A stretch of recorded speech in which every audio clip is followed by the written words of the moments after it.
We're here today at Fort Ligonier in Ligonier, Pennsylvania, commemorating the 250th anniversary of the attack on the fort. The attack took place on October 12, 1758. At that time, the British were moving across Pennsylvania, an army of General John Forbes, to attack the French at the site of Pittsburgh, which at that time was called Fort Duquesne. The French had come down from Lake Erie, from Canada, and the British and the French were contesting for the control of the forks of the Ohio. Whoever controlled that would have access to much of what is now the inner basin of North America. The British had tried this several times before and had lost, but now General Forbes built a fort every 40 miles.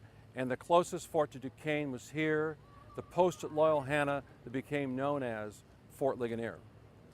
This event, known as Fort Ligonier Days, began in 1960, and every year it's been held always around October 12th because that's the date the French attacked Fort Ligonier. The French came out from Fort Duquesne with about 440 troops and 150 Indians and attacked the fort at 11 in the morning. Now inside the fort, which was unfinished, were about 1,500 troops, British and Americans. There was a battle that lasted several hours, and the French did quite well in it, but eventually were pushed away because of the artillery fire of the British. Later, General Forbes brought his main army.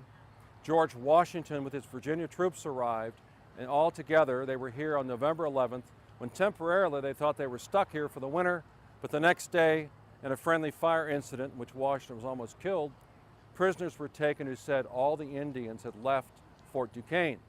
This meant that Fort Duquesne basically had no protection. So General Forbes countermanded his earlier order and they advanced on Fort Duquesne. November 24th, they were only within a few miles. They heard an explosion. The next day, they went down to where the rivers come together and found that Fort Duquesne had been blown up and abandoned by the French. Forbes then named it for William Pitt, Secretary of State back in England. He called it Pittsburgh. Fort Pitt was built the following year.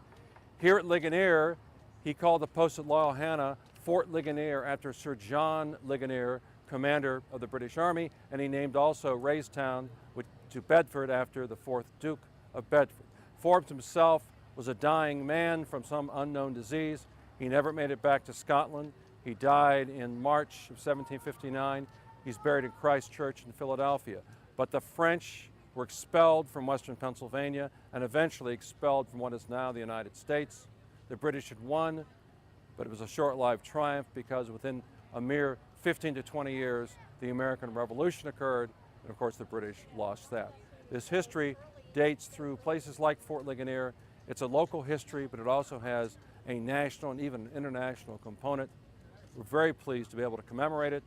We think Fort Ligonier Days is one of the finest such events in the country, and perhaps this year this has been the best one we've ever had.